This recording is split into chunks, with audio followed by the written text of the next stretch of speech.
Want to learn how to do this? Welcome back everyone, and let's begin with episode 11 part 1. Suppose this is your plot, and note that different layer colors are given to highlight different objects. So to give those you have to set it through layer properties. Now click on layer properties, and as the elevation is set there, so there's a tick on the elevation section. Now if you click on down arrow, and select suppose equipments, then the tick shifts to equipments.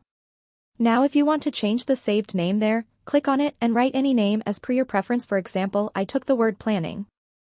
Now you can see that the name also changed to planning. Now if I select this line, the name of the layer by which it's saved appears above, and suppose I change it to the layer named planning with the different color, then the present blue layer color changes to the color of the planning layer color.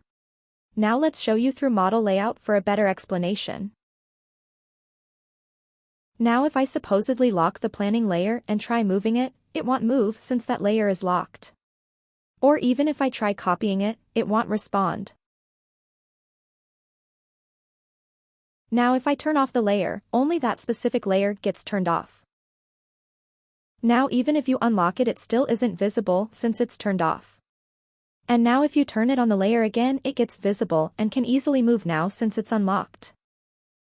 Likewise, if I take this layer and then turn it off, it gets invisible, and then again if I turn it on, it's visible. Now that tool is to freeze the layer, and so if I freeze the bathroom blue layer, then it gets invisible, which is same like turn off tool. Now how to change the color of any layer name will be shown in the next part. Hope you understood this part. Thanks for watching.